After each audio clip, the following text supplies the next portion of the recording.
উত্তম মৃত্যু কাদের হবে, সুন্দর মৌত কাদের হবে?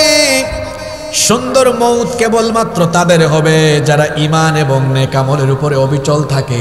তাদেরকে সুন্দর মৌত যিনি নসিব করে দিবেন তিনি কে? শর্ত হলো ঈমান আর আমলের উপরে টিকে থাকা। আচ্ছা বলেন তো, আমরা যে যুগে বাস করছি এই যুগে ঈমান টিকায় রাখা সহজ না কঠিন?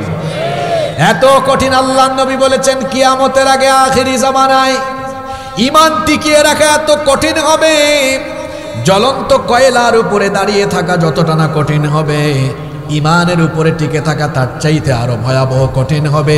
অবস্থা এমন হবে, সকালবেলা কোনো মানুষ মুমিন থাকলেও আখিরি জামানার শেষ জামানার ফিতনায় পড়ে সন্ধ্যার আগে কাফির হয়ে যাবে।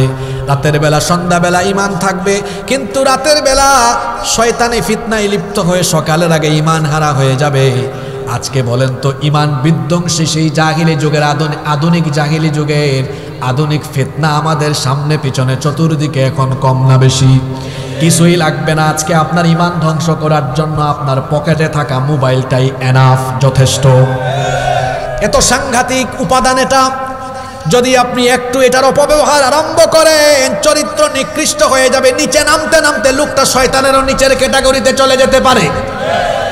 মোবাইল ফোনের অপব্যবহারই আপনাকে ধ্বংস করে দিতে পারে। আবার এই শেষ জামানায় যারা ঈমানকে বাঁচাবে, এদের আবার আলাদা করে মর্যাদা যিনি দান করবেন, গলার আওয়াজ বড় করে সবাই বলেন তিনি কে? নেক আমলের উপরে, ঈমান আর নেক আমলের উপরে থাকবে কারা? ঈমান আর নেক আমলের উপরে থাকবে যারা, উত্তম সর্বোত্তম মৌত পেয়ে যাবে তারা। আর কেবলমাত্র সর্বোত্তম মৌত তাদের নসিব হবে যাদেরকে আল্লাহ নেক আমলের তৌফিক দিবেন। বলেন তো, তৌফিক দেওয়ার মালিক যিনি, তিনি কে? এজন্য তিরমিজি শরীফে হাদিস এসেছে, আল্লাহর নবী বলেছেন, ইদা আরাদাল্লাহু বিআবদিন খায়রান ইস্তামালাহু। যখন আল্লাহ তাআলা কোনো বান্দার কল্যাণ চান, তখন আল্লাহ তাকে কল্যাণের যোগ্য করে তোলেন। সাহাবীরা জিজ্ঞেস করলেন, কাইফা ইস্তামিলুহু ইয়া রাসূলুল্লাহ? আমরা বলি সাল্লাল্লাহু আলাইহি ওয়াসাল্লাম, ওগো আল্লাহর রাসূল, কি করে আল্লাহ তাআলা কোনো বান্দাকে কল্যাণের যোগ্য বানান, কল্যাণের জন্য কোয়ালিফাইড বানান? আল্লাহর রাসূল জবাব দিলেন, ইউওয়াফিকুহু লিআমালিন সালিহিন ক্বাবলাল মাউত। আল্লাহ যখন কোনো বান্দাকে কল্যাণের যোগ্য করে বানাতে চান, আল্লাহ তাআলা ওই ব্যক্তিকে তার মরণের আগ পর্যন্ত নেক আমল করার তৌফিক দান করে দেন। হাদিসটা কি বুঝতে পেরেছেন? আমি আবার রিপিট করি, কারণ খুব গুরুত্বপূর্ণ কথা এটা। আল্লাহ যার কল্যাণ চান, আল্লাহ তাকে মরার আগ পর্যন্ত আল্লাহ নিজের দয়ায় তাকে নেক আমলের তৌফিক দান করে দেন। আল্লাহ আমাদেরকে তুমি তাদের কাতারে শামিল করে দাও। এটা কেমন একটা উদাহরণ দেই, বুঝবেন। শোনেন, একটু বুঝার চেষ্টা করেন। একটা ছোট্ট সন্তান, তার বয়স 3 বা 4 বছর, শুনতেছেন আপনারা? 3 বা 4 বছর বয়স একটা বাচ্চা। এই বাচ্চাটা পুকুরে চলে যাচ্ছে, পুকুরে পড়ে যাবে, তাকে না আটকালে না ধরলে পুকুরে নেমে যাবে। আচ্ছা বলেন তো, এই বাচ্চাটাকে এভাবে দেখলে তার মা বাবা তাকিয়ে থাকবে নাকি ধরে আনবে? ধরে আনবে না? ধরে আনবে। কারণ এই বাচ্চার প্রতি তার মা বাবার অন্তরে দয়া আছে না নাই? এখন বলেন তো, মা বাবার দয়া বেশি না আল্লাহর দয়া বেশি? আল্লাহর দয়া কত বেশি? হাদিস, দয়াকে আল্লাহ 100 টুকরা করেছেন। এরপরে 1 টুকরা এখানের সবাইকে নয়, শুধু তামাম দুনিয়ার সবাইকে আল্লাহ 1 টুকরা ভাগ করে দিয়েছেন। তার মানে আমিও পাইছি এই 1 টুকরা ভাগ হইয়া যতটুকু পাওয়া যায় ততটুকু। 100 থেকে 1 গেলে বাকি থাকে কত? এই 99 টুকরা দয়া কার কাছে রেখেছেন? জোরে বলেন, কার কাছে? তো মা যদি এই 1 টুকরা দয়া থেকে অল্প একটু পাইয়া সন্তানকে পানিতে যাতে না পড়ে ফিরাইয়া আনে, যারা আল্লাহর প্রিয় বান্দা হয়ে যায়, আল্লাহ তাআলা তখন দয়া করে তাকে জাহান্নামের রাস্তা থেকে ফিরাইয়া জান্নাতের পথে পরিচালিত করে। সুবহানাল্লাহ। এটা কাদের জন্য হয়? যারা আল্লাহকে ভয় করে। আল্লাহ তুমি আমাদেরকে তাদের কাতারে নিয়ে যাও, বলেন আমিন। সেই সকল ইমানদাররা যারা ইমানের উপর আর নেক আমলের উপর অবিচল থাকতে থাকতে, নেক আমল করতে করতে, নামাজ আদায় করতে করতে, দান সদকা করতে করতে, নেকির কাজ করতে করতে, ইসলামী আন্দোলন করতে করতে, ভালো কাজ করতে করতে, হঠাৎ করে একদিন মালাকুল মউত তার সামনে চলে আসলেন। এই লোকটার মৃত্যুর ধরন কেমন হয়? তার পরকাল যাত্রা কেমন হয় শুনেন এবার। মুসনাদে আহমদের সেই হাদিস, আল্লাহর নবী তার ব্যাপারে বলেছেন, ইন্নাল আবদাল মুমিন ইযা কানা ফি ইনকিতা'in মিনাদ দুনিয়া ওয়া ইকবালিন মিনাল আখিরাহ, যখন কোনো মুমিন ইমানদার ব্যক্তির মৃত্যুর সময় চলে আসে, দুনিয়া থেকে চলে যাওয়ার আর আখিরাতকে ইস্তেকবাল করার সময় চলে আসে, নাযালা ইলাইহি মিনাস সামাই মালাইকাতুম বিদুল ওয়ুজুহ, তখন জান্নাত থেকে একদল সুসজ্জিত সুন্দর চেহারার ফেরেশতা আগমন করেন। এদের সৌন্দর্য কেমন আল্লাহর নবী বলেছেন, কাআন্না ওয়ুজুহাহুম আশ-শামস, তাদের চেহারার সৌন্দর্য এমন, তাদের সৌন্দর্যের কাছে সূর্যের আলো কিছুই না। আল্লাহু আকবার। এই রকমের ফেরেশতারা এই নেককার লোকটার কাছে আগমন করবে, তাদের সাথে কি থাকবে? আল্লাহর নবী বলেছেন, মাআহুম কাফানুম মিন আকফানিল জান্নাহ, তাদের সাথে থাকবে জান্নাতের কাফনের কাফর, ওয়া হানুতুম মিন হানুতিল জান্নাহ, আর তাদের সাথে থাকবে জান্নাতের সুগন্ধি, জান্নাতের পারফিউম। হাত্তা ইয়াজলিসু মিনহু মাদ্দাল বাসার, এরা এসে ওই নেককার লোকটার চোখের দৃষ্টিসীমানার সামনে বসবে। সুম্মা ইয়াজিউ মালাকুল মাউত, এরপরে মালাকুল মউত মৃত্যুর ফেরেশতা আসবেন। হাত্তা ইয়াজলিসা ইনদা রাসিহি, মালাকুল মউত এসে এবার এই নেককার লোকটার মাথার কাছে বসবেন।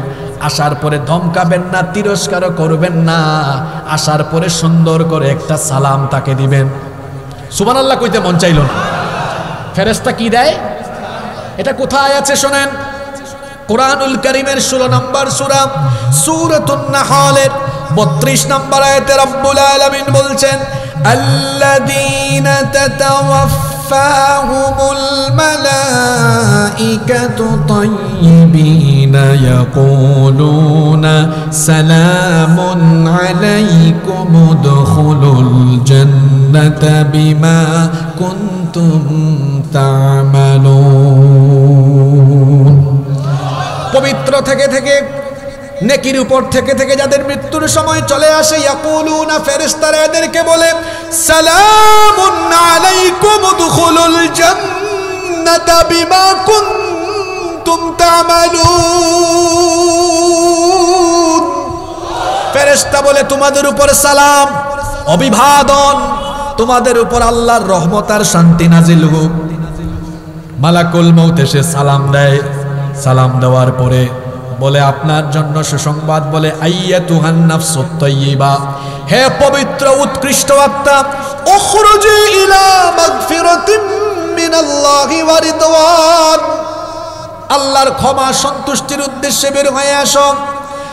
ফাতাখরুজু তাসিলু কামা তাসিলুল কাতরাতু মিন ফিস সিকাব, তখন এই নেককার লোকটার শরীর থেকে, দেহ থেকে আত্মা রূহকে এত সহজ করে বের করে না হবে। আল্লাহর নবী এত চমৎকার, এত সুন্দর উদাহরণ দিয়েছেন, কলসি থেকে পানি ঢাললে পানি যেমন সহজে বের হয়ে আসে, এই নেককার লোকটার দেহ থেকে এই রকম সহজে প্রাণ বের হয়ে আসবে। ফেরেশতারা সুসংবাদ দিবে, গুড নিউজ দিবে। গুড নিউজটা কেমন হবে? আল্লাহ তাআলা কোরআনে কারীমের 41 নম্বর সূরা হামিম আস-সাজদা এর 30 নম্বর আয়াতের মধ্যে বলেছেন, ইন্নাল্লাযীনা ক্বালু রাব্বুনাল্লাহু সুম্মা ইসতাকামু তাতানাজ্জালু আলাইহিমুল মালাইকা আল্লা তাখাফু ওয়া লা তাহজানু ওয়া আবশিরু বিল জান্নাতিল্লাতী কুনতুম তুআদুন। নিশ্চয়ই যারা ঘোষণা করবে, আল্লাহ আমার রব, আমাদের রব যিনি, জুড়ে বলেন তিনি কে? আল্লাহ আমার রব, এই রবি আমার সব। আল্লাহ আমার রব, এই রবি আমার সব। দমে দমে তনু মনে তারি অনুভব। আল্লাহ আমার রব, এই রবি আমার সব। তোমার দুনিয়াতে আমি যেদিকে তাকাই, অতই নিয়ামতে ডুবে আছি সবাই। পাক পাখালির গানে শুনি তাসবিহ কলর, তাসবিহ কলর। আল্লাহ আমার রব, এই রবি আমার সব। আল্লাহু আকবার বলেন। ফেরেশতারা যখন এই লোকটার রূহ কবজ করবে, তখন ফেরেশতারা বলবে, ও আল্লাহর বান্দা, আল্লাহ তাখাফু ওয়া লা তাহজানু ওয়া আবশিরু বিল জান্নাতিল্লাতী কুনতুম তুআদুন। তোমার সাথে যে জান্নাতের ওয়াদা করা হয়েছে, সেই জান্নাতে যাওয়ার জন্য তুমি প্রস্তুত হও। তোমার জন্য কোনো ভয় নাই, টেনশন নাই, দুশ্চিন্তা নাই। আল্লাহর জান্নাতের জন্য প্রস্তুতকৃত জান্নাতের দৃশ্য যখন তুলে ধরবে, এই নেককার লোকটা জান্নাতের নয়নাভিরাম দৃশ্য দেখতে দেখতে আরাম করে চিরতরে ঘুমায়া যাবে। আল্লাহ এমন মৃত্যু আমাদের সবাইকে তুমি নসিব করে দিও, বলে না আমিন। এবার তার রূহটাকে জান্নাতের কাফনে মুড়ানো হবে। সঙ্গে সঙ্গে তার এই পবিত্র আত্মা থেকে দুনিয়ার সবচাইতে উৎকৃষ্ট সুগন্ধ বের হতে থাকবে। আল্লাহু আকবার। ফেরেশতারা যখন নিয়ে যাবে, তখন অন্যান্য ফেরেশতারা জিজ্ঞেস করবে, এটা কোন ব্যক্তির রূহ? ফেরেশতারা পরিচয় করাই দিবে, আদা ফুলান ইবনে ফুলান, এটা অমুক এলাকার অমুক ব্যক্তির সন্তান।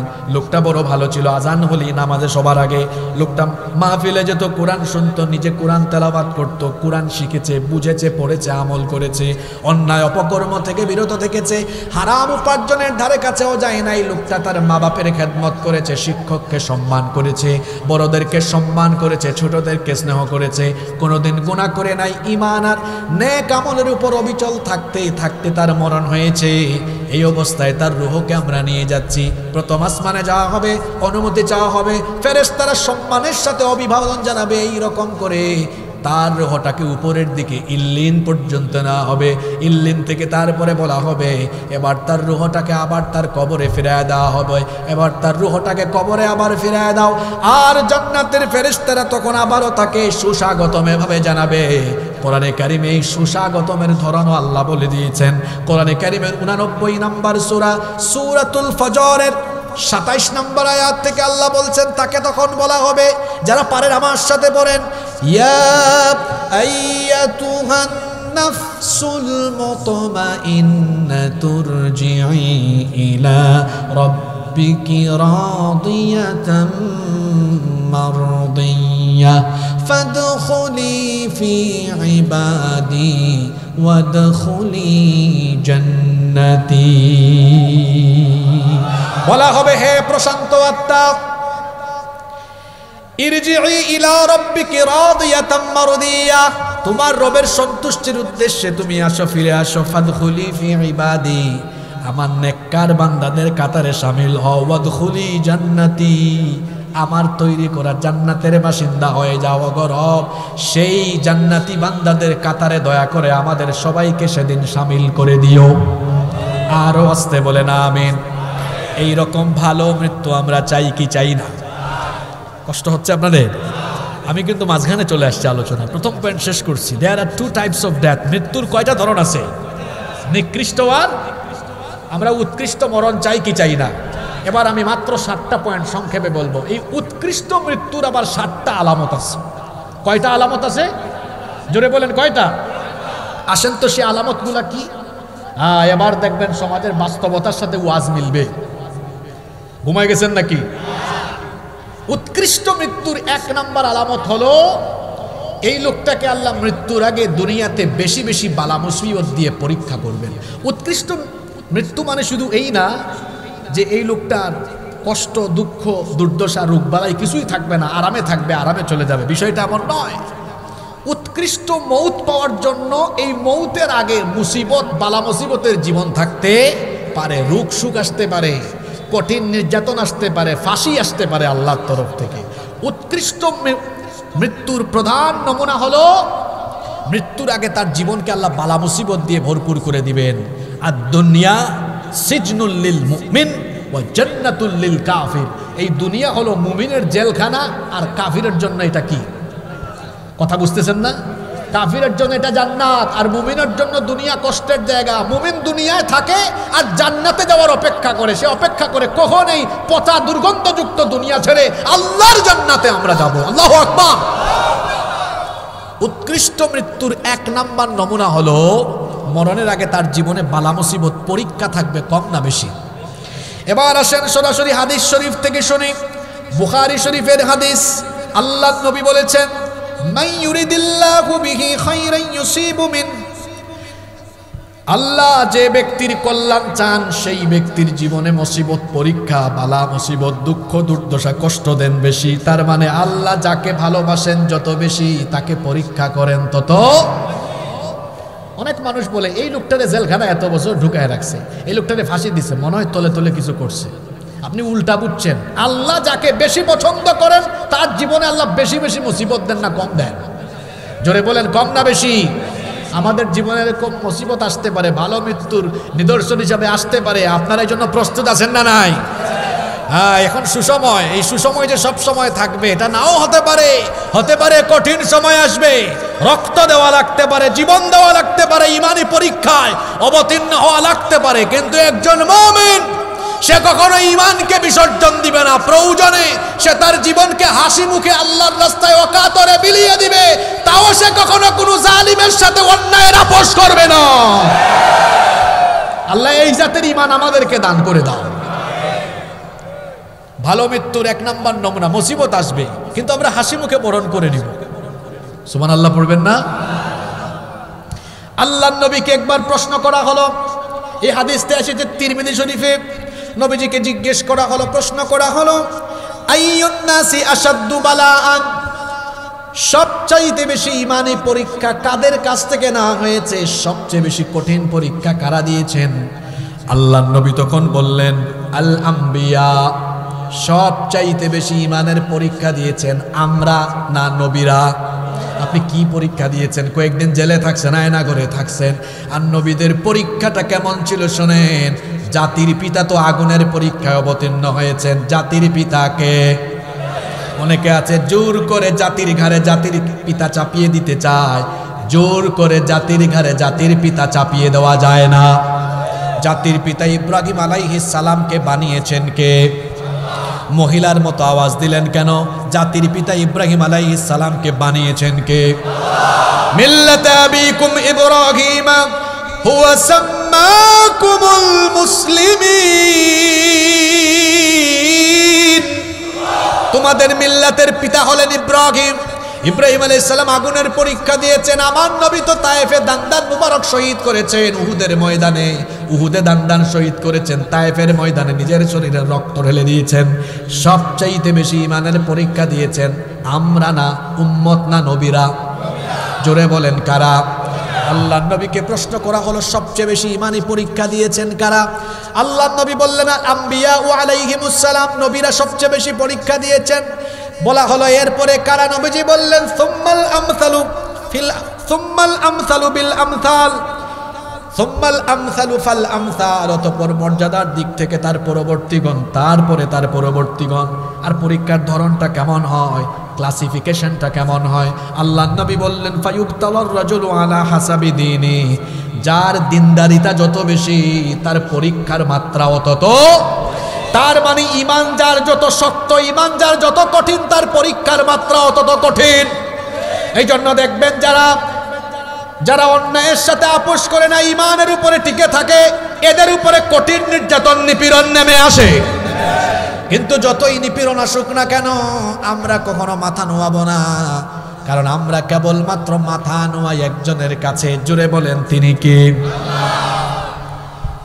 ভালো মৃত্যুর প্রধান লক্ষণ হলো এই ভালো মৃত্যুটা আসার আগে জীবনের রোগ বালাই, দুঃখ দুর্দশা, নির্যাতন নিপীড়ন, বালা মুসিবত, বিপদ আপদ দিয়ে আমাদেরকে পরীক্ষা করবেন কে? এরকম পরীক্ষা আমাদের জীবনে আসলে পরীক্ষার জন্য প্রস্তুত আমরা আছি না নাই? ভালো মৃত্যুর 2 নাম্বার নমুনা হলো, উত্তম মৃত্যুর 2 নাম্বার নমুনা হলো, মৃত্যুর সময় কপাল হালকা ঘেমে যায়। তিরমিজি, নাসাই, মুসনাদে আহমদ বিখ্যাত হাদিসের 3 গ্রন্থে একযোগে এই হাদিসটি বর্ণিত হয়েছে। আল্লাহর নবী বলেছেন, আল মুমিনু ইয়ামুতু বিআরাকিল জাবিন, মুমিন ব্যক্তি কপালের মধ্যে মৃদু হালকা ঘাম নিয়ে মৃত্যুবরণ করে। এই ঘটনাটা আপনারাও জানেন। আমার নবী মরণের আগে, আমার নবী মৃত্যুর আগে প্রচণ্ড রকম ঘামাচ্ছিলেন। তিনি তখন বলেন, আয়েশা গো, একটু পানির পাত্রে হালকা পানি নিয়ে আসো, আমার গায়ে প্রচণ্ড জ্বর এসেছে। আল্লাহর নবী তখন পানির পাত্রে হাত ভিজিয়ে কপালটা মুছতেছিলেন। আল্লাহর নবীর কপাল ঘেমেছিল। এরকম বহু সাহাবীরাও আছেন মৃত্যুর সময় যাদের কপাল ঘেমেছিল। আল্লাহর নবী এটাকে বলেছেন এটা ভালো মৃত্যুর সাইন, ভালো মৃত্যুর নিদর্শন। ভালো মৃত্যু, উত্তম মৃত্যুর নিদর্শন হলো সেই মৃত্যু পদযাত্রী ব্যক্তি মরণের সময় হালকা মৃদু ঘাম নিয়ে মৃত্যুবরণ করে। সুবহানাল্লাহ। 3 নম্বর ভালো মৃত্যুর 3 নম্বর নমুনা হলো, আল্লাহর নবী বলেছেন ভালো মৃত্যুর আরেকটা নমুনা হলো মৃত্যুটা হতে পারে জুমার রাতে বা জুমার দিনে। আল্লাহর নবী বলেছেন, মা মিন মুসলিমিন ইয়ামুতু ইয়াওমাল জুমআতি আও লাইলাতাল জুমআতি ইল্লা ওয়াকাহুল্লাহু ফিতনাতাল কবর। তিরমিজি শরীফের হাদিস। আল্লাহর নবী বলেছেন, যে ব্যক্তি জুমার রাতে অথবা জুমার দিনে মারা যাবে তাকে কবরের ফিতনা থেকে যিনি বাঁচিয়ে দিবেন তিনি কি? তবে আবার ভুল বুঝিয়েন না, জুমার রাতে তো অনেক বেঈমানেরও মৃত্যু হয়। জুমার রাতে তো, জুমার দিনে তো অনেক বেঈমানের মৃত্যু হয়, হয় না? তাই বলে কি সে জান্নাতি? না। এই জুমার রাতে জুমার দিনে মারা গেলে জান্নাত পাওয়ার শর্ত হলো ঈমানের উপর থেকে ঈমান নিয়ে মারা যাওয়া। শর্তটা কি? ঈমান নিয়ে মারা যাওয়া। আর আমার আপনার ঈমান তো সকাল বিকাল চলে যায়, এমন এমন কাজ কারবার করি আমরা। নাম্বার 4, কষ্ট হচ্ছে আপনাদের? ভালো মৃত্যুর 4 নাম্বার নিদর্শন হলো শহীদি মৃত্যু, শাহাদাতের মৃত্যু। আর সবচাইতে শ্রেষ্ঠ মৃত্যু হলো শাহাদাতের মৃত্যু। আপনি যদি রোগে মারা যান, অসুখে বিসুখে মারা যান, রাস্তায় আপনি যদি অসুখে বিসুখে মারা যান, অথবা যে কোনোভাবে যদি আপনি স্বাভাবিকভাবে মারা যাচ্ছেন, তো বলেন তো আপনি হাসরের ময়দানে তার বিচার হবে কি হবে না? আরো জোরে বলেন, হবে কি হবে না? হিসাব হবে কি হবে না? কিন্তু একমাত্র মৌত, একমাত্র মৌত হলো শাহাদাতের মৌত, যে মৌতের পরে কোনো হিসাবও হয় না, বিচারও হয় না। শহীদদেরকে আল্লাহ তাআলা বিনা হিসাবে বিনা বিচারে জান্নাত দান করে দেন। হিসাবও নাই, বিচারও। আচ্ছা, এরকম মৃত্যু আপনারা চান কি চান না? আপনারা চাইলে চান বা না চাইলে না, আমি জানি না কে চান, কিন্তু রসুল কি বলেছেন শুনেন। আমার রসুল বলেছেন, আমার মনটা চায় জিহাদের ময়দানে গিয়ে আমি শহীদ হয়ে যাই, আবার আমাকে জীবন দেওয়া হলে আমার মনটা চায় আবার গিয়ে শহীদ হয়ে যায়, আবার আমাকে জীবন দিলে আমার ইচ্ছা হয় আবার গিয়ে শহীদ হয়ে যায়। এই রকম করে শহীদ হওয়ার জন্য নবীজি এবং তার সাহাবীরা আকাঙ্ক্ষা ব্যক্ত করেছেন। ওমর রাদিয়াল্লাহু আনহুর নাম তো আমরা সবাই জানি। ওমর ইবনুল খাত্তাব রাদিয়াল্লাহু আনহু কত সুন্দর দোয়া করতেন শুনেন। তিনি বলতেন, আল্লাহুম্মা রযুকনি শাহাদাতান ফি সাবিলিক ওয়াজআল মাউতি ফি বালাদি রাসূলিক। হে আল্লাহ, তুমি এই ওমরকে রসুলের শহরে মৃত্যু দিও, আর অবশ্যই অবশ্যই মৃত্যুর সময় শাহাদাতের মৃত্যু নসিব করে দিও। তার দোয়া আল্লাহ কবুল করেছেন, তিনি শহীদ হয়ে দুনিয়া থেকে গিয়েছেন। সুবহানাল্লাহ। সাহাবীরা শহীদ হওয়ার জন্য পাগল পারা ছিলেন। এই জন্য অনেক সাহাবীর কাহিনী আমরা জানি, যারা বাসর করে নতুন বউয়ের সাথে প্রেম রোমান্স না করেই শহীদ হয়েছেন। আল্লাহু আকবার। আর আমাদের যুবকেরা কেমন, বসকে বলে, বস আমাকে কিন্তু আগামী 1 মাসের ছুটি দিতে হবে। কেন? নতুন বিয়ে করছি, বউয়ের সাথে তো বহু জিনিস আছে, আমার বহু জায়গায় ঘুরতে যাইতে হবে, বহু ফাংশন আছে। কি ঠিক আছে না কথা? আর রসুলের এমন বহু সাহাবী আছেন। হানজালা রাদিয়াল্লাহু আনহুর কাহিনী তো আপনারা জানেন। শুধু হানজালা রাদিয়াল্লাহু আনহু নয়, ওই যে মুতার যুদ্ধের আরেকজন সাহাবী ছিলেন আব্দুল্লাহ বিন রাওয়াহা, তিনিও বিয়ে করে বউয়ের সাথে বাসর করেন নাই। যুদ্ধের ডাক এসেছে, নতুন বউ ফেলে রেখে জিহাদের ময়দানে গিয়ে শহীদ হয়ে আল্লাহর জন্য জীবন বিলিয়ে দিয়েছেন। আল্লাহু আকবার। যুবক তরুণ ভাইয়েরা, এই বাংলাদেশে কোরআনের রাজ প্রতিষ্ঠার জন্য এরকম মুহূর্ত আসতে পারে। রক্ত জীবনের দরকার হতে পারে, শাহাদাতের দরকার হতে পারে।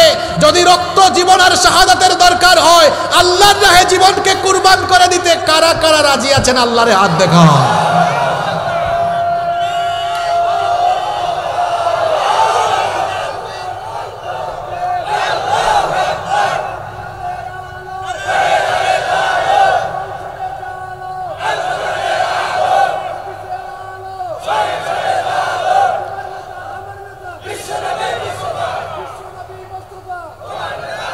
হাতগুলো নামান।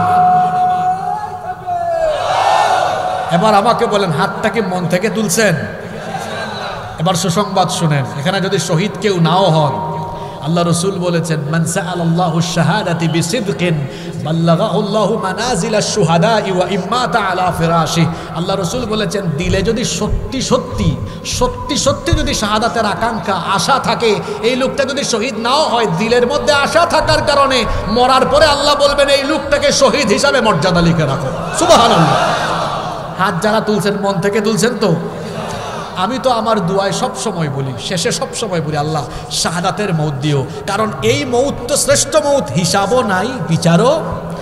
আমাকে শহীদ করে সেই মিছিলে শামিল করে নিও, যেই মিছিলের নেতা আমির হামজা, খুবাইব খাব্বাব আল্লাহর ছিল যারা অতি প্রিয়, শহীদ করে নিও, মরতেই হবে যখন, শহীদি মরণ দিও আমাকে, শাহাদাত জানি শুধুই জীবন, সে মরণ দিও আমাকে, মরতেই হবে যখন, শহীদি মরণ দিও আমাকে। বলেন আমিন।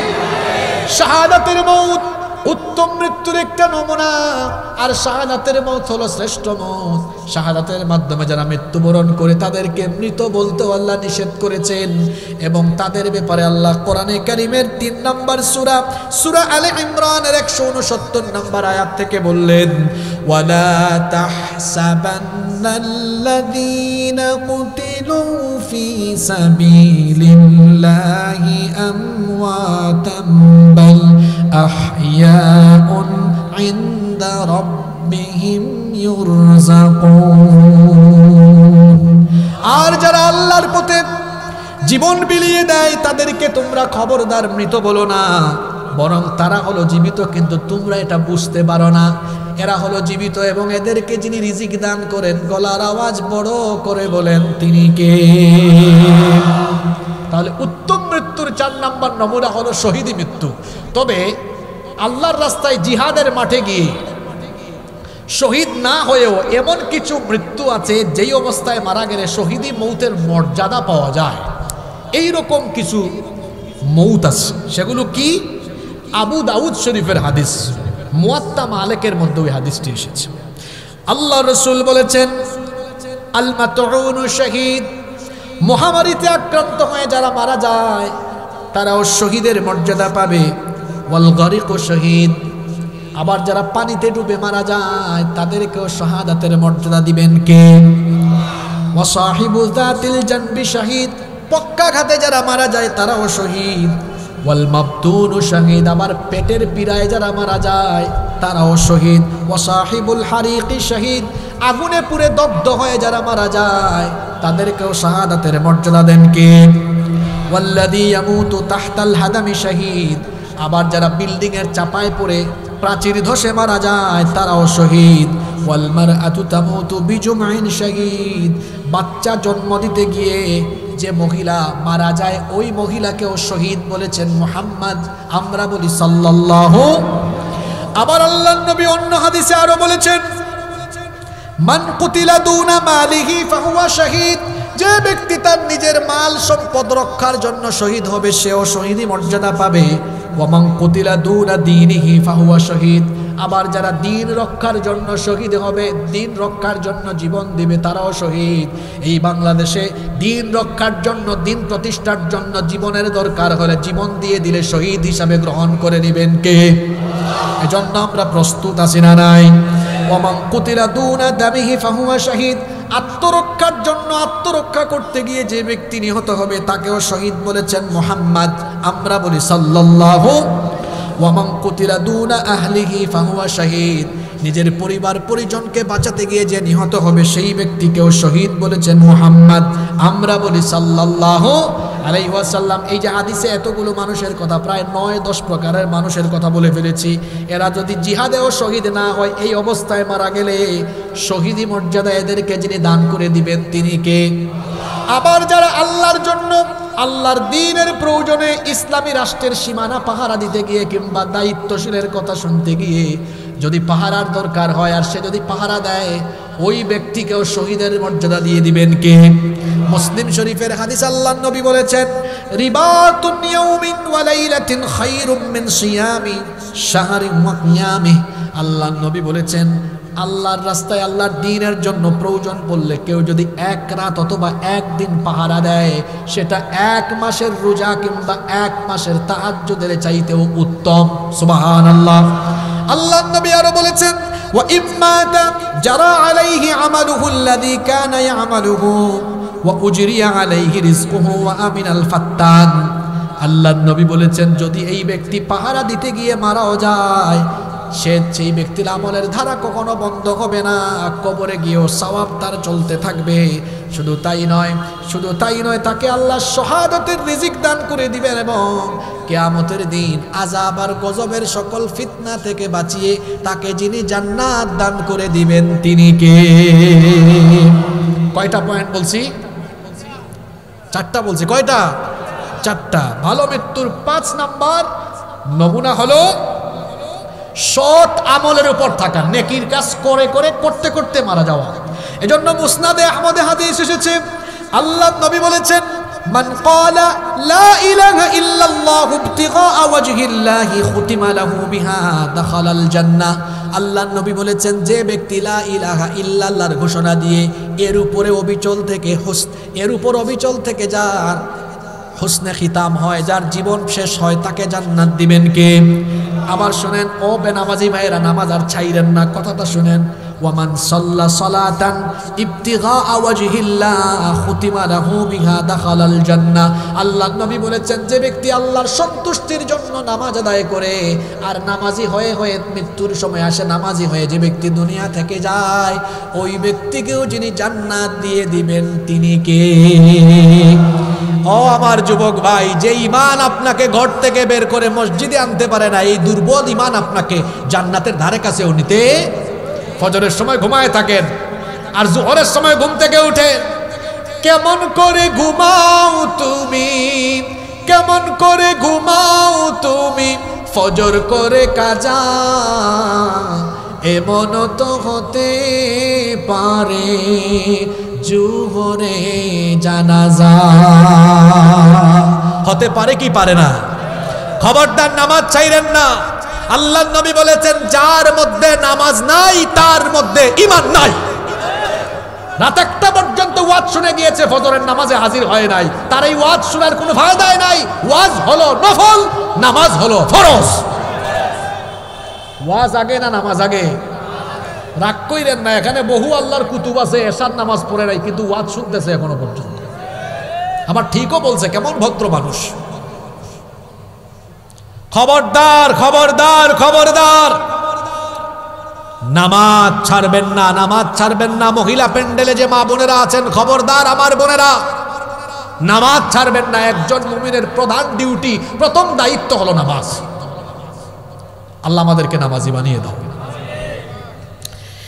এরপরে আল্লাহর নবী বলেছেন, ওয়ামান সামা ইয়াওমান ইবতিগা ওয়াজহিল্লাহি খুতিমা লাহু বিহা দাখালাল জান্নাহ। আল্লাহর নবী বলেছেন, যে ব্যক্তি আল্লাহর সন্তুষ্টির জন্য রোজা রাখে আর এই রকম অবস্থায় তার মৃত্যু হয়, তাকেও জান্নাত দিয়ে দিবেন কে? ওয়ামান তাসাদদাকা বিসাদাকাতিন ইবতিগা ওয়াজহিল্লাহ খুতিমা লাহু বিহা দাখালাল জান্নাহ। আর যে ব্যক্তি আল্লাহর সন্তুষ্টির জন্য দান সদকা করে, আমি এখানে আলোচনা আরম্ভ করার আগে দেখলাম অনেকেই দান করেছেন, খুব ভালো। আজকের এই দান সদকা যারা করেছেন, এই রকম মরণ পর্যন্ত যারা দান সদকা করতেই থাকবেন, দানশীল হয়ে যারা মারা যাবে, আল্লাহ বলেছেন তাদের জন্য আমার জান্নাতের দরজা খুলে যাবে। তাহলে ভালো মৃত্যুর আরেকটা নমুনা হলো, মরণের আগ পর্যন্ত ওই লোকটা শুধু নেক আমল, ভালো আমল করতেই থাকে, করতেই থাকে, করতেই থাকে, করতেই থাকে। আল্লাহ এদের কাতারে আমাদের সবাইকে শামিল করে দাও। কষ্ট হচ্ছে মনে হয় আপনাদের, তাই না? নাম্বার 6, 6 নাম্বার ভালো মৃত্যুর 6 নাম্বার নমুনা হলো হজের সফরে মৃত্যু হতে পারে। হজের সফরেও যদি কারো মৃত্যু হয় এটাকে ভালো মৃত্যুর নিদর্শন বলেছেন মুহাম্মদ সাল্লাল্লাহু। আবার কেউ হজে বা উমরায় গিয়া তাই বলে নিজে নিজে ঢুস খাইয়া মরে যাইয়েন না, যে ওয়াজে শুনছি হুজুর বলছে হজের সফরে আসলেই মারা গেলে জান্নাত আছে, তার মানে আত্মহত্যা করতে বলা হয়নি। আপনি গিয়েছেন ওখানেই মৌত নসিব হয়েছে। এরকম যদি হয়, বুখারী এবং মুসলিম শরীফের হাদিস, হাদিসের বর্ণনাকারী সাহাবী হচ্ছেন আব্দুল্লাহ ইবনে আব্বাস রাদিয়াল্লাহু আনহুমা। তিনি বলেছেন ক্বালা বাইনামা রাজুলুন ওয়াকিফুন বিআরাফা, আরাফার ময়দানে আমরা এমন এক ব্যক্তির কাছে ছিলাম, ইদ ওয়াকাআ আন রাহিলাতিহি ফাওয়াকাসাতহু, ওই ব্যক্তি তার বাহন থেকে হঠাৎ করে পড়ে গেল, এরপরে তার ঘাড় মটকে সেই ব্যক্তি সেখানেই মারা গেল। এমত অবস্থায় আল্লাহর নবী লোকটার ব্যাপারে বললেন ইগসিলুহু বিমাইন ওয়া সিদরিন, লোকটাকে পানি বড়ই পাতার গরম পানি দিয়ে গোসল দাও, ওয়া কাফিনুহু ফি সাওবাইন, তার জন্য আলাদা কাফনের কাপড় আনিও না। শুনেন, হজ অবস্থায় মারা গেলে আলাদা করে কাফনের কাপড় লাগানো হয় না, পরিধান করানো হয় না। নবীজি বলেছেন তার যে ইহরামের 2 টুকরা কাপড় আছে, ইহরামের 2 টুকরা কাপড় দিয়ে কাফন লাগাইয়া দাও। ওয়ালা তুহান্নিতুহু ওয়ালা তুখাম্মিরু রাসাহু, আর কোনো সুগন্ধি লাগায়ও না এবং তার মাথাটাকে ঢেকেও দিও না। বলেন তো আমাদের এলাকায় কোনো মানুষ মারা গেলে মাথাটা আমরা পেঁচায়া দেই কি দেই না? কিন্তু নবীজি বলেছেন এই লোকটা হজের সফরে মারা গিয়েছে, আলাদা কাফনের কাফন লাগিও না, তার ইহরামের 2 টুকরা কাফন দিয়েই, ইহরামের 2 টুকরা কাপড় দিয়েই তার কাফনের ব্যবস্থা করো, মাথা ঢাকবা না। আবার সেই লোকটার কাফনের কাপড়ে কোনো সুগন্ধিও লাগাবা না। এর কারণ হলো আল্লাহর নবী বলেছেন ফাইন্নাহু ইউবআসু ইয়াউমাল কিয়ামাতি মুলাব্বিয়ান, কারণ ইসরাফিলের সিঙ্গার ফুৎকারের পরে এই লোকটা তালবিয়া অর্থাৎ লাব্বাইক আল্লাহুম্মা লাব্বাইক বলতে বলতে হাসরের ময়দানে হাজির হবে। এটা ভালো মৃত্যুর আরেকটা সাইন। অনেক কষ্ট দিচ্ছি আপনাদেরকে আমি। 7 নাম্বার ভালো মৃত্যুর 7 নাম্বার নমুনা হলো মৃত্যুর সময় কালেমা নসিব হতে পারা, মুখ দিয়ে বের হওয়া লা ইলাহা ইল্লাল্লাহু মুহাম্মাদুর রাসূলুল্লাহ সাল্লাল্লাহু। এটা সবার নসিব হবে না, যে ঈমানের উপর থাকবে তার নসিব হবে। আল্লাহর নবী বলেছেন মান কানা আখিরু কালামিহি লা ইলাহা ইল্লাল্লাহু দাখালাল জান্নাহ, যেই ব্যক্তির আখেরি কালেমা হবে তাওহীদের কালেমা, সেই ব্যক্তির ঠিকানা গন্তব্য হবে জান্নাত। জান্নাত পাওয়ার জন্য শেষ অবস্থা, জান্নাত পাওয়ার পরে একেবারে শেষ অবস্থা হতে হবে এমন ঈমানের উপর অবিচল থাকা, ঈমানের উপর টিকে থাকা। অবস্থা যদি এমন হয় যে সারা জীবন ঈমানের উপর ছিল, মরার সময় বেঈমান, জান্নাতে যেতে পারবে না, যাবে জাহান্নামে। কিন্তু কোন লোক যদি সারা জীবন গুনাহ করার পরেও মরণের আগে ঈমানটা নিয়ে যেতে পারে, তাকে মাফ করে দিয়ে দিবেন কে? একটা ঘটনা মনে পড়ে গেছে, ঘটনাটা কি বলবো? কষ্ট হচ্ছে আপনাদের? ঘটনাটা কি শুনবেন? বনি ইসরাইলের একজন বিখ্যাত কুখ্যাত খুনি, একাধারে এই লোকটা একটা দুইটা নয় 99টা খুন করেছিল, 99টা মার্ডার করেছে। জোরে বলেন কয়টা?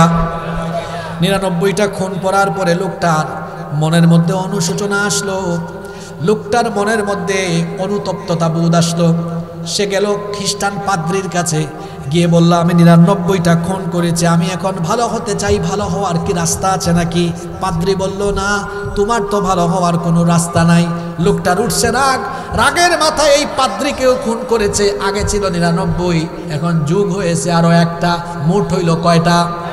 একেবারে খুনের সেঞ্চুরি, মার্ডারের সেঞ্চুরি করে ফেলেছে।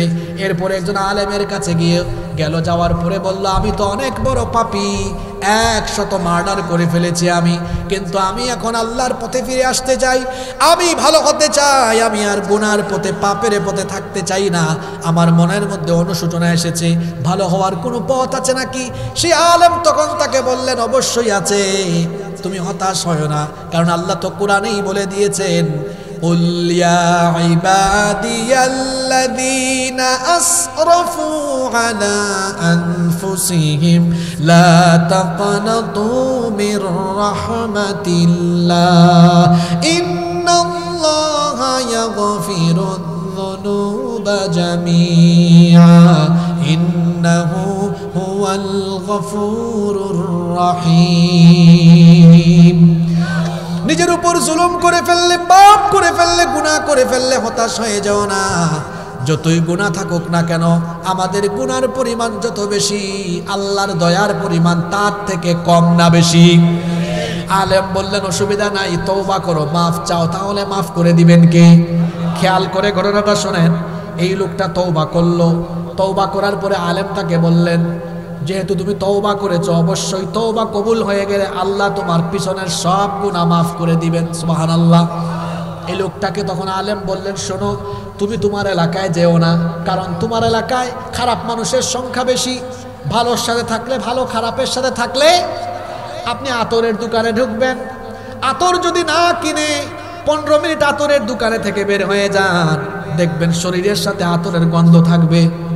আবার আপনি যদি বিড়ি নাও খান, সিগারেট নাও খান, সিগারেট খুর বিড়ি খুরের সাথে হাত মেলালে দেখবেন বিড়ি সিগারেটের গন্ধ হয়ে যাবে। থাকলে ভালো, খারাপের সাথে থাকলে খারাপ। আলেম বললেন, খবরদার তুমি তোমার এলাকায় যাও না, বরং একটা এলাকার নাম বলে দিচ্ছি, ওই এলাকায় যাও, গিয়ে বাকি জীবন ওখানে ভালো মানুষের সাথে বসবাস করো। এবার এই লোকটা ওই এলাকার দিকে রওনা করলো।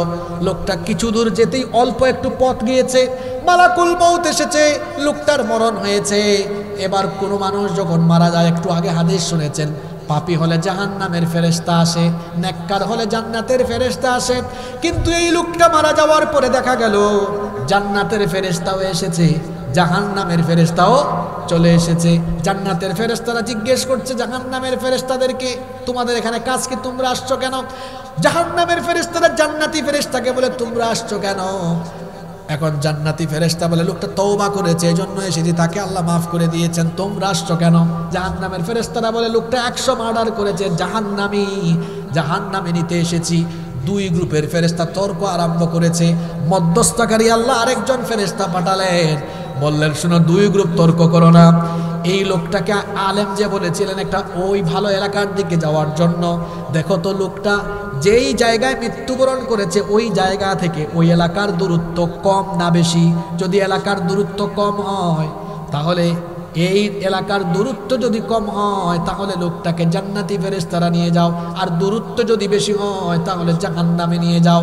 প্রকৃত অর্থে লোকটা ওই এলাকা থেকে বহু দূরেই ছিল, কিন্তু লোকটা যেহেতু তওবা করেছে আর আল্লাহ তওবাও কবুল করেছিলেন, এই জন্য ফেরেশতারা যখন মাপা আরম্ভ করেছে, আল্লাহ তখন নিজের দয়ায় মৃত্যুর ওই জায়গা থেকে ওই এলাকাকে আল্লাহ তাআলার নিকটবর্তী করে দিলেন। লোকটা সারা জীবন করছে গুনাহ, কিন্তু মরার আগে কি নিয়ে গিয়েছে? ঈমান নিয়ে গিয়েছে। কি নিয়ে গিয়েছে?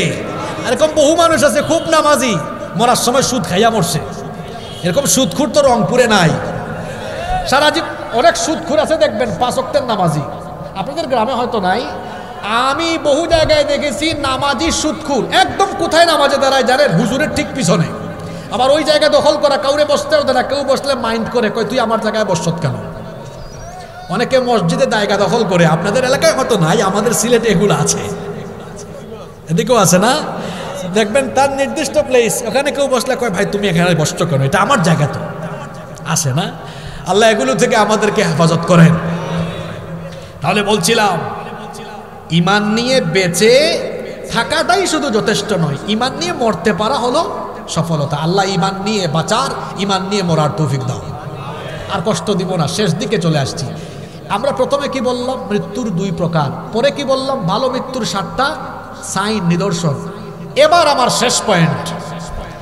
এখন আপনাদের কাছে আমার প্রশ্ন, আপনারা সবাই এই ভালো মৃত্যু, উত্তম মৃত্যু চান কি চান না? আসলেই সবাই চান? এবার ভালো মৃত্যুর 6টা আমল বলবো খুব সংক্ষেপে। আপনারা 10 মিনিট সময় দিতে পারবেন তো আমাকে? এই 6টা কিন্তু মুখস্থ করে যাওয়া লাগবে। আজকে কি মহিলারা মাহফিলে আছেন নাকি? মা বোনরাও মুখস্থ করবে। ভালো মৃত্যু নসিব হওয়ার কয়টা আমল? 6টা আমল। 1 নাম্বার আমল হলো সালাত, নামাজ সহ সকল নেক আমলের উপরে দৃঢ়ভাবে অবিচল থাকা। আজান পড়েছে, যত গুরুত্বপূর্ণ কাজ থাকুক, আমি ব্যবসায়ী, জলছত্র হারা গেছে, ধন, এরপরে কি বলে রংপুরে দোকান আছে, আজান হয়েছে, কাজ বন্ধ, আগে নামাজ।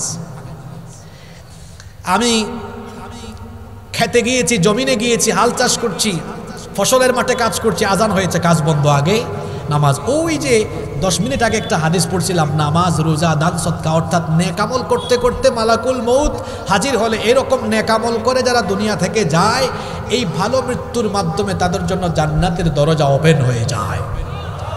তাহলে কথা দেন, আজকে থেকে আর নামাজ ছাড়বেন না। রাজি আছেন? কারা কারা রাজি নাই দেখি হাত তুলেন। মাশাআল্লাহ, ওই একজন চাচা হাত তুলছেন। চাচা জীবাণু আসছে, কেউ একটু বাদাম খাওয়ান চাচারে। একটু কামড়া কামড়ি করলে, চাপাচুপি করলে ঘুম যাইতে পারে, একটু বাদাম বা মটর দেন। বাকিরা ঠিক আছেন আলহামদুলিল্লাহ। নামাজ আর ছাড়বো না, এই ওয়াদা কি আল্লাহর সাথে করা যায়? দেখি কারা কারা রাজি আছেন, আল্লাহরে দেখান একটু। মাশাআল্লাহ, হাত নামান, আল্লাহ কবুল করেন। তাইলে ভালো মৃত্যু পাওয়ার 1 নম্বর আমল, নামাজ সহ কোনো নেক আমল ছাড়া যাবে না ইনশাআল্লাহ। 2, এটা খুব গুরুত্বপূর্ণ আমল। ভালো মৃত্যুর 2 নম্বর আমল হলো সব সময় ওযু অবস্থায় থাকা। কি অবস্থায় থাকা? বড় বড় বুজুর্গ ব্যক্তিরা, আমরা আমাদের অনেক উস্তাদ, অনেক পীর মাশায়েখদের সুহবতে যখন যাই, দেখি আল্লাহর বান্দা ওযু ছাড়া কখনোই থাকে না। জিজ্ঞেস করি, আপনি সবসময় ওযু অবস্থায় থাকেন কেন? এই হাদিসগুলো আমাদেরকে মনে করায় দেন আর বলেন তোমরা ওযুরত অবস্থায় থাকিও। আল্লাহ তৌফিক দেন আমাদেরকে। নবীজির খাদেম। আচ্ছা বলেন তো, আপনি কেমন? আপনার ব্যাপারে আপনার বউয়ের পরে সবচেয়ে ভালো জানবে কে? খাদেম। খাদেম আপনার স্টাফ। রসুলের খেদমত করেছেন 10 বছর। নাম হলো আনাস ইবনে মালিক রাদিয়াল্লাহু। আনাস রাদিয়াল্লাহু আনহু বলছেন, একদিন রসুল আমাকে বললেন, ইয়া বুনাই, হে আমার প্রিয় সন্তান, ইনিস্তাতা আল্লাহ তাবিতা ইল্লা আলা wudu'in, যদি সম্ভব হয় ওযু ছাড়া কখনো থাকিও না, সব সময় ওযুরত অবস্থায় থাকিও। ফাফআল, সব সময় ওযুরত অবস্থায় থাকিও, এর উপর আমল করিও। ফা ইন্নাহু মান আতাহুল মাউতু ওয়া হুয়া আলা wudu'in উতিয়া শাহাদা, কারণ ওযুরত অবস্থায় যদি কেউ থাকে আর এই অবস্থায় যদি মৃত্যুর ফেরেশতা আসে, এই লোকটার মরণ হওয়া মাত্রই লোকটাকে আল্লাহ তাআলা শহীদি মৃত্যুর মর্যাদা দিয়ে দিবে। ভালো মৃত্যুর 2 নম্বর আমল বলছে সবসময় কি অবস্থায় থাকা? ওযু করলে লাভ আছে না নাই? শোনেন তাইলে আল্লাহর নবীর হাদিস। যখন আমরা ওযু করি যখন মুখে আমরা পানি নিয়ে কুলি করি, কুলি করার সঙ্গে সঙ্গে মুখের সগীরা গুনাহগুলো ওযুর পানির সাথে ঝরে পড়ে যায়। যখন মুখের মধ্যে পানি দেই, মুখমণ্ডল গড়িয়ে যখন পানি পড়ে, মুখের সগীরা, চোখের সগীরা গুনাহগুলো ঝরে ঝরে পড়তে থাকে। যখন 2 হাত ধৌত করি, পানি বেয়ে পড়ে, পানির সাথে 2 হাতের সগীরা গুনাহ ঝরে পড়তে থাকে। যখন 2 পা ধৌত করি, পানি গড়িয়ে পড়ার সাথে সাথে 2 পায়ের সগীরা গুনাহ ঝরে ঝরে পড়তে থাকে। গুনাহ থেকে বাঁচার একটা অন্যতম আমল এবং ভালো মৃত্যু পাওয়ার একটা অন্যতম আমল হলো সবসময় ওযুরত অবস্থায় থাকা। আল্লাহ তৌফিক দান করেন। 3 নম্বর ভালো মৃত্যু পাওয়ার 3 নম্বর আমল হলো মহান আল্লাহকে ভয় করে জীবন যাপন করা। কাকে ভয় করা? আল্লাহকে ভয় করলে ওই লোক কি বিপদে যাবে? যাদের হৃদয়ে আছে আল্লাহর ভয়, তারা কভু পথ ভুলে যায় না। আল্লাহর প্রেম ছাড়াই দুনিয়ায় কারো কাছে কোনো কিছু চায় না, কারো কাছে কোনো কিছু চায় না। আল্লাহর ভয় কারো অন্তরে থাকলে মোবাইলের ফিতনায় পড়বে? আল্লাহর ভয় থাকলে ওজনে কম দিবে, খাদ্যে ভেজাল দিবে, গুনাহ করবে না। আল্লাহর ভয়ের ভিত্তিতে যারা জীবন যাপন করবে এদের ভালো মৃত্যু হবে। আল্লাহর ভয় বলতে আপনি কি বুঝেন? আমাদের চারপাশে গুনাহ কম না বেশি? আল্লাহর ভয়ের ব্যাপারে ছোট্ট একটা উদাহরণ দিয়ে দিই। আপনাদের এলাকায় কি বাইম মাছ পাওয়া যায়? খালে বিলে বাইম মাছ? রংপুরে আপনারা এটাকে কি বলেন? বাইম মাছই বলেন। মাশাআল্লাহ। তো বাইম মাছ এটা থাকে কোথায়? কোথায় থাকে? কাদার ভিতরে। কিন্তু এটাকে যখন বের করে মাছ রাখার পাত্রকে আপনারা কি বলেন? খলই। তা আমরার সিলেটি হলোর লগে তো আপনার আর মিল আছে। আমরার ভাষা তো বড় সাংঘাতিক ভাষা, গেলে আপনি কোনটাও বুঝতে নাই। আপনি রংপুর থেকে সিলেট গেলে আপনারে হইবা বাইসা বায়ুকা, বই যাওকা, খাউকা যাওকা, কিছুই বুঝবেন না আপনি। কি সাংঘাতিক ভাষা! তো যাই হোক, এই খলইয়ের বিষয়টা মিল আছে। আপনি বাইম মাছকে তুলে যখন খলইয়ে রাখবেন, বলেন তো তার গায়ে কি তখন কাদা দেখা যায়? মুত্তাকি হবে বাইম মাছের মতো। বাইম মাছ যেমন কাদায় থাকলেও তার শরীরে কাদা লাগে না। আমি সমাজে এমন ভাবে বাস করব, ডানে বামে গুনাহ আর গুনাহ থাকবে, কিন্তু আল্লাহকে ভয় করে এমন ভাবে চলবো কোনো গুনাহ আমাকে টাচও করবে না। আল্লাহু আকবার। এর নাম তাকওয়া। এর নাম কি? ভালো মৃত্যুর 4 নাম্বার আমল হলো অন্তরের মধ্যে শাহাদাতের আশা রাখা, চেতনা রাখা। আল্লাহ গো শহীদ করে নিও, শহীদ করে নিও। ওই যে একটা হাদিস বলছিলাম, আশা থাকলে জিহাদের মাঠে মরণ না হলেও শহীদি মর্যাদা দিবেন কে? ভালো মৃত্যুর 5 নাম্বার আমল হলো আল্লাহর কাছে ভালো মৃত্যুর জন্য দোয়া করা।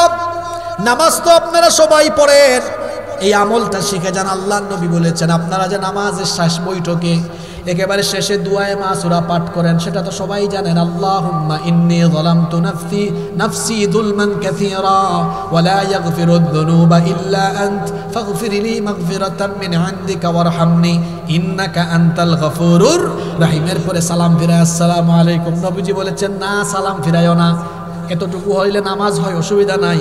কিন্তু শোনো, আল্লাহ নবী বলেছেন এতটুকু পড়ার পরে সালাম না ফিরাইয়া 4টা বিষয় থেকে আল্লাহর কাছে পানাহ চাও, দোয়া করো। আল্লাহুম্মা ইন্নী আউযু বিকা মিন আযাবিল কবর ওয়া মিন আযাবি জাহান্নাম ওয়া মিন ফিতনাতিল মাহইয়া ওয়াল মামাত ওয়া মিন ফিতনাতিল মাসিহিদ দাজ্জাল। 4টা বিষয় থেকে পানাহ চাইতে বলেছেন মুহাম্মদ। আমরা বলি সাল্লাল্লাহু আলাইহি ওয়াসাল্লাম। কত সুন্দর দোয়া নবীজি শিখিয়েছেন। আল্লাহুম্মা ইন্নী আউযু বিকা মিন আযাবিল কবর, হে আল্লাহ আমাকে কবরের আযাব থেকে বাঁচাও। ওয়া মিন আযাবি জাহান্নাম, জাহান্নামের আযাব থেকে বাঁচাও। ওয়া মিন ফিতনাতিল মাহইয়া ওয়াল মামাত, জীবন আর মৃত্যুর ফিতনা থেকে বাঁচাও। ওয়া মিন ফিতনাতিল মাসিহিদ দাজ্জাল, দাজ্জালের ফিতনা থেকে বাঁচাও। এই 4টা বিষয়ের মধ্যে একটা বিষয় হলো আল্লাহ জীবন আর মরণের সময়ের ফিতনা থেকে আমাদেরকে বাঁচাও। বলেন আমিন। এই 5 নাম্বার আমলের নাম কি? দোয়া। 6 নাম্বার আমল হলো প্রতিদিন অল্প হোক কম হোক আল্লাহর পথে একটু সাদকা করার চেষ্টা করবেন, দান করার চেষ্টা করবেন। কারণ হলো জামে সগীরের মধ্যে হাদিস এসেছে, আল্লাহর নবী বলেছেন আস-সাদাকাতু তাদফাউ মিতাতাসসু। আল্লাহর নবী বলেছেন সাদকার মাধ্যমে মন্দ নিকৃষ্ট মৃত্যু থেকে আল্লাহ নিরাপত্তা দান করেন। আবার মুসনাদে আহমদের বর্ণনায় হাদিস এসেছে, আল্লাহ নবী বলেছেন মান তাসাদদাকা বিসাদাকাতিন ইবতিগা ওয়াজহিল্লাহি খুতিমা লাহু বিহা দাখালাল জান্নাহ। যে ব্যক্তি আল্লাহর সন্তুষ্টির উদ্দেশ্যে দান সদকা প্রতিদিন করতে থাকে আর এই অবস্থায় মারা যায়, এই উত্তম মৃত্যুর মাধ্যমে তার জন্য আল্লাহর জান্নাতের দরজা ওপেন হয়ে যায়। এবার আমরা সামারি খুলাসাতে চলে যাব, সারমর্মতে। এই লম্বা সময়ব্যাপী যে আলোচনা হলো এর একটা সামারি আমরা 1 মিনিটে জানব। মৃত্যুর ধরন হলো কয়টা? জোরে বলেন কয়টা? নিকৃষ্ট আর উৎকৃষ্ট। নিকৃষ্ট মৃত্যুটা খুব কষ্টের, খুব যন্ত্রণার। আল্লাহ এমন মৃত্যু থেকে আমাদেরকে রেহাই দিও, হেফাজত করিও। আর 2 নাম্বার উত্তম মৃত্যু, এটা নেককারের জন্য হয়, এটা ভালো মানুষের জন্য হয়। আল্লাহ আমাদেরকে নেককারদের কাতারে শামিল করে দিও। তারপরে বলেছি উত্তম মৃত্যু, নেকির মৃত্যুর আবার কয়টা নিদর্শন আছে, আলামত আছে? 7টা আলামত আছে। এরপরে বলেছি এই উত্তম মৃত্যু পাওয়ার জন্য কিছু আমল করতে হবে। আর কয়টা আমলের কথা বলেছি? এবার আসেন 1 নাম্বার আমল কি ছিল? জোরে বলেন 1 নাম্বার আমল কি? নামাজ সহ অন্যান্য নেক আমল। নামাজ ছাইড়া দিবেন নাকি? আদায় করবেন তো? তারপরে 2 নাম্বার আমল ছিল সব সময় কি অবস্থায় থাকা? ওযু করবেন ইনশাআল্লাহ। 3 নাম্বার আমল ছিল কি? আল্লাহকে ভয় করে জীবন যাপন করা। 4 নাম্বার কি ছিল? অন্তরে শহীদি তামান্না রাখা। 5 নাম্বার ছিল ভালো মৃত্যুর জন্য দোয়া করা। 6 নাম্বার ছিল প্রতিদিন চেষ্টা করা অল্প স্বল্প হোক একটু দান করা। এখন মহিলারা বলবেন হুজুর আমরা কি প্রতিদিন ঘর থেকে বেরোই নাকি, আমরা কেমনে দান সৎকা করবো? তো শিখাই দিই, আপনার বাসার মধ্যে একটা বক্স রাখবেন বা একটা ওই যে এটাকে কি বলেন আপনারা, বিস্কিট টিস্কিট রাখে যে কি বয়াম নাকি কি বলেন, বয়াম রাখেন, একটা বক্স রাখেন, ওখানে প্রতিদিন 2 টাকা 3 টাকা 5 টাকা 10 টাকা করে জমান মসজিদ মাদ্রাসায় দিলেন। দিন প্রতিষ্ঠান আন্দোলন যারা করেন তাদেরকে সহযোগিতা করলেন, ভালো ভালো কাজে দিনই কাজে এটা দিলেন। তাহলে আপনি প্রতিদিন বের না হলে ওই যে প্রতিদিন এটা জমায় জমায় রাখলেন, একটা দান বাক্স ঘরের ভিতরে বানায় ফেলবেন। তারপরে যখন বেরোইলেন বা কাউকে পাইলেন কি করলেন? দিয়ে দিলেন। প্রতিদিন অল্প অল্প দান করবেন, কারণ নবীজি বলেছেন ভালো মৃত্যু পাওয়ার এটাও একটা আমল। ওই যে হাদিসটা পড়লাম একটু আগে, যারা প্রতিদিন দান করতে থাকে এদেরকে আল্লাহ দয়া করে ভালো মৃত্যু উপহার দিয়ে দিবেন। যতগুলো কথা আজকে বলেছি, অনেক কষ্ট দিয়েছি আপনাদেরকে, 12টা 40 বাজাই ফেলছি, লম্বা সময় আপনারা থেকেছেন, আমি কৃতজ্ঞ আপনাদের প্রতি। এত ভালো মানুষ সব এলাকায় পাওয়া যায় না। গতকাল আমি এক জায়গায় গিয়েছিলাম, বুঝছেন, ফুটানি মার্কা কিছু ছেলে পেলে আসছে, নেতাদের সাথে বাইক ট্যাগ চালায় হুম করে আইসা তারপর চলে গেছে। হ্যাঁ, কিন্তু রিয়েল শ্রোতারা বসা ছিল। আজকে দেখতেছি যারা দাঁড়ায় আছে হেরাও দাঁড়ায় আছে, যারা বসে আছে তারা বসে আছে। আল্লাহ তুমি তোমার এই বান্দাদেরকে উত্তম জাযা দান করে দিও। শুধু তাই নয়, এখানে নেতৃবৃন্দ যারা আছেন, বিশেষ করে অধ্যাপক রায়হান সিরাজি ভাই, ব্যস্ত মানুষ, উনি ওনার ব্যস্ততা রেখে বসে আছেন। এমপি প্রার্থী, আল্লাহ এমপি হিসাবে কবুল করে নেন। আরও অনেক ভাইরা বসে আছেন, আল্লাহ সবাইকে উত্তম জাযা দান করে দেন। যত কথা বলেছি ভুল ত্রুটি হলে আল্লাহ এগুলো আপনাদের স্মৃতিপট থেকে মুছে দেন। আর যত ভালো কথা বলেছি আল্লাহ আমাদেরকে এগুলো আমল করার তৌফিক দান করেন। আমরা সবাই বলি আমিন। কমিটির ভাইয়েরা আমাকে বলেছেন যে মাদ্রাসার বিভিন্ন সংস্কার কাজে প্রায় 3 লক্ষ টাকার প্রয়োজন। আপনি মেহেরবানি করে আলোচনা শেষে কালেকশন করার জন্য কমিটির পক্ষ থেকে আপনাকে অনুরোধ করা হলো। সবাই তো দিয়ে দিছে ভাই, আর কেমনে দেবে? আর কি কেউ দেওয়ার মতো আছেন?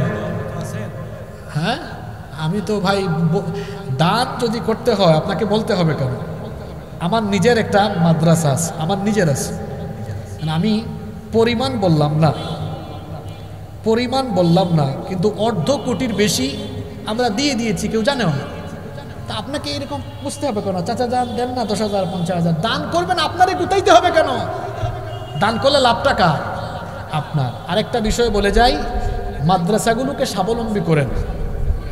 যেমন আমরাও মাদ্রাসা চালাই, কোনো দিন কারো কাছে চাই না। মাদ্রাসাগুলোকে স্ট্যান্ডার্ড মানের করেন। ওই যে ওসি সাহেব একটা কথা বলে গিয়েছেন যে দিনী শিক্ষাও থাকবে, আধুনিক শিক্ষাও থাকবে, যেটাকে আমরা বলি ইন্টিগ্রেটেড কারিকুলাম, সমন্বিত শিক্ষা, ইন্টিগ্রেটেড কারিকুলাম।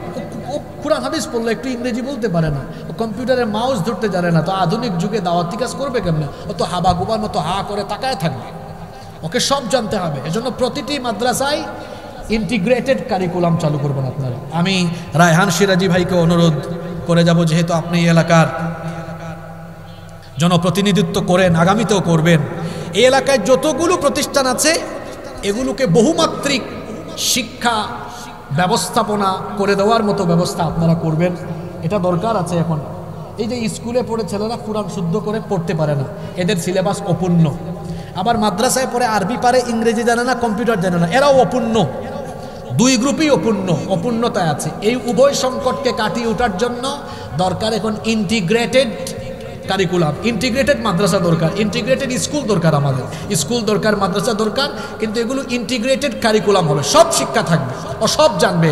অনর্গল আরবি বলবে, অনর্গল ইংরেজি বলবে। আধুনিক শিক্ষা দীক্ষা, তার জিওলজির জ্ঞান থাকবে, জিওপলিটিক্সের জ্ঞান থাকবে, বিজ্ঞান জানবে, সাহিত্য জানবে, এরপরে দর্শন জানবে। আমাদের অনেক মাদ্রাসার ছাত্ররা আছে একটু শুদ্ধ করে কথা বলতে পারে না, আটকায় যায়। কেন? এই জড়তা থাকবে।